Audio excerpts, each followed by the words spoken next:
Hello everyone, today I'm going to talk about real gamers, game collectors, or similar kinds of people on YouTube and everywhere. So what are these people, you may ask? Well, you can see these people easily. Just watch their videos, and if their videos look like the retro game store, or if they got videos of themselves going into the retro game store to buy some expensive Super Nintendo games, or if they've got videos of themselves playing games that game systems that are extremely rare, like the Pippin 3DO, or even more obscure stuff like the Gamecom. They'll just search Gamecom review.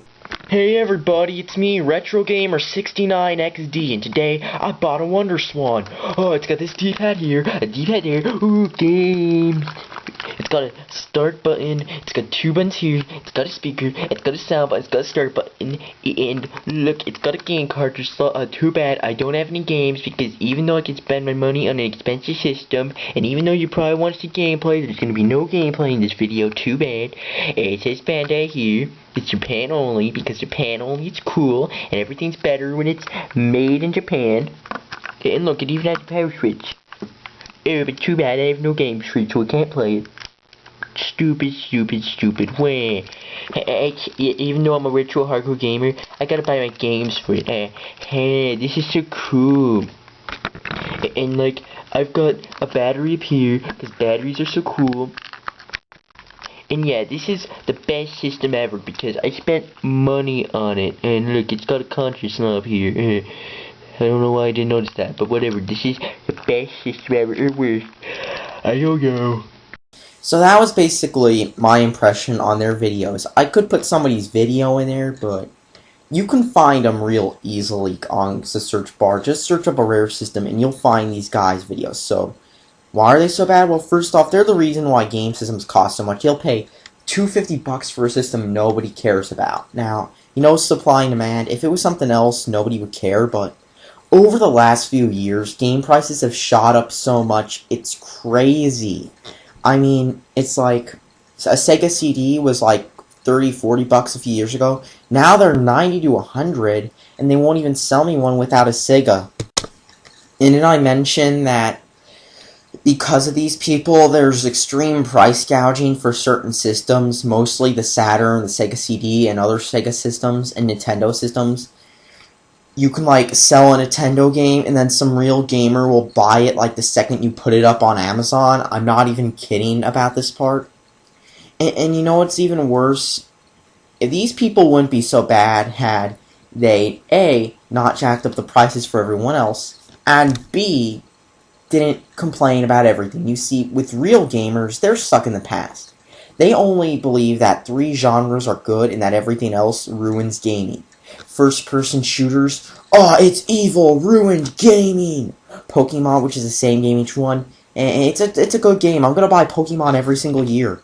That's what real gamers do, sadly. They just complain about every single thing. And people say I complain. Complaining over optional DLC is what I call complaining. You don't have to buy it, but it's ruining gaming forever. It's going to kill off gaming. A lot of that DLC isn't dislocked, but guess what? On day one, if it's not dislocked, then it's still evil, but you know that a lot of Dreamcast games had dislocked content too, and yet nobody seemed to care? Like Sonic Adventure 1 and 2, they had dislocked content and nobody threw a hissy fit over it, but now, if a game has dislocked content, no, I mean, not dislocked content, but like DLC that's day one, it's equivalent to clubbing seals, but if Valve gives a crap about their PS3 gamers, which we know they don't, but since they don't, it's okay because they're Valve. Seriously, gaming today is being ruined by people who will complain about the stupidest stuff, but when there's actually stuff like Valve not caring about their gamers, you should play on PC. Can somebody tell me what's wrong with this, please? And even if the Xbox 720 and PS4 do have anti-use game blocking, let's face it, everyone's going to buy it anyway.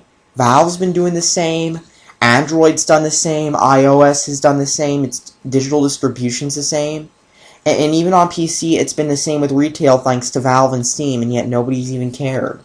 So, can somebody please tell me why everyone's going to throw a big his fit over it, because then again, gamers throw his fits over a game being multi-platform now. Oh, this game's multi-platform. Rayman Legends is going to be ruined. It's killing the series because it's on more than one platform. Even though I've seen other people say the thing when it's exclusive. So can somebody please tell me where the logic's at? The worst part is how many of these complain about how Call of Duty and other games are repetitive, and yet they'll go and buy Indie Game 4000, or they'll buy like the most generic shmups ever. Just take a look at the Dreamcast. I mean, if they come out with a random shmup for the Dreamcast that, let's just say, doesn't stand out from all the games coming out from like Cave, oh, this is so amazing, I'm gonna buy this. I'd rather care about a good quality game than it being on an obscure system that's dying. Because let's face it, just putting a game on an obscure system doesn't make it any good. It's gotta be actually good. I haven't played any Dreamcast shmups, so I can't really say, but from looking at them, they don't look like they use that much of the system's power, considering that they were ported from the Neo Geo. For a Neo Geo game, they look good, but their gameplay, is it really that good? Maybe I'll eventually play those games and find out, but for now, I'm not really going to pre-order a game just because it's on an obscure system. I'll wait for the price to come down or something. But just as proof, these retro gamers will eat up anything regardless of quality, or real gamers, whatever you want to call them.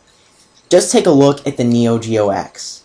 A ton of big YouTube gamers, like, I'm not going to put out names, but they purchased it, and then one of them, who was actually knew more than the others when it came to tech stuff, turns out he got it in. One of the retro guys was like, this is such a piece of crap, so they rip it apart, and he finds out it's one of those Dingu things which they sell for cheap, which are like welfare versions of a PSP, and turns out it's just one of those, but selling for $200, and you can get one for like half to a third of the price of a Neo Geo X. So in general, and then in the end, all of them were like, this is a piece of crap too, once it got exposed. The thing is, they'll buy anything just because it has a label on it. Same with Sega and the At Games Genesises. I don't think I even need to talk about them. Just look them up, they're horrid. In the end though, retro gaming isn't really that good. It's mostly overrated. I mean, let's face it, many systems and games haven't aged that well, and just picking up random Japanese games even though you don't understand Japanese isn't that fun either, because you'll end up wasting a ton of money, and trust me, I have limited money. I'd rather spend my money on games that are worth it than just blow my money on every random thing I see in the game store. Thanks for watching, and subscribe for more.